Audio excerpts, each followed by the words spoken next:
Good day, dear listeners, with you sports news today. The Russian Olympic Committee skaters weren't perfect during the final day of the Olympic figure skating team event, but their dominance still couldn't be touched and they earned the gold medal on Monday. The team held the lead entering the day and never relinquished it. Victoria Senesina and Nikita Katsalapov won the pairs competition and finished in second in the ice dance, and while her result was ultimately irrelevant to ROC's final score, it was Kamila Valieva who stole the show in women's singles and capped the team's victory. The 15-year-old Valieva became the first woman in Olympic history to land a quadruple jump during her free skate. And her program didn't have just one quad, it had three. Valieva executed the first two with ease but fell on the third, a quad toe loop. Still, her historic performance received a 178.92, more than 30 points better than the second-place finisher Kaori Sakamoto.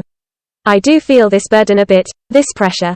Because this is my first season among adult skaters, Valieva said. I believe that I'm coping with this pressure, and sometimes it even pushes me forward. It helps me. With a final score of 65. 9 points behind ROC, the United States won its first silver medal in the event, after taking home bronze in the previous two Olympics. It was the country's highest ever point total in the event. Madison Chock and Evan Bates earned the top scores of the day in the ice dance with a nearly flawless performance. And Karen Chen's fourth-place result in the women's free skate secured the podium position. I honestly had no expectations, said Chock, who along with Bates captained the American team. I heard the Russians' score right before we skated and I was like, oh, that's such a hefty score. And then it was like, all right, focus. Chen, who struggled in her short program on Sunday, later said she was surprised to hear she had clinched the silver.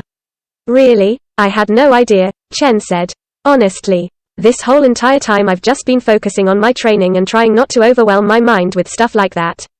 The 2018 Olympian landed all 5 of her triple jumps, including the same triple loop, paired with a double loop, that sent her spilling to the ice Sunday.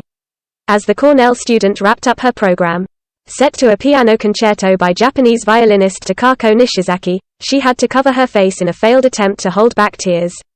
Just coming back from yesterday is a huge thing for me, Chen said. I knew I could have landed that loop. I knew that I've been training so well and I'm just waiting for that moment.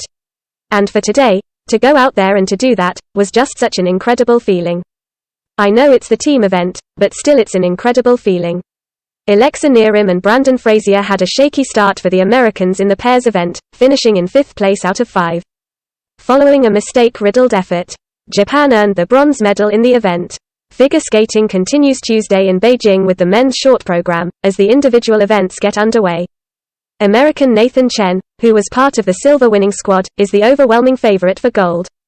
The celebration by Team USA was tempered by word shortly before the awards ceremony that Vincent Zhou had tested positive for COVID-19 after his free skate Sunday. Zhou was being tested again Monday and needed to return a negative result or he would miss the start of the men's competition. The news was especially stressful for Chen. The two have been part of the same practice group in Beijing. We basically said, Vincent, we're sorry to hear the news. We miss you. We wish you were here because you're a big part of this team. You helped earn the silver medal, Bates said after filming a video for him. And we're just hoping for the best and that he'll be all cleared and be able to take part in his individual event.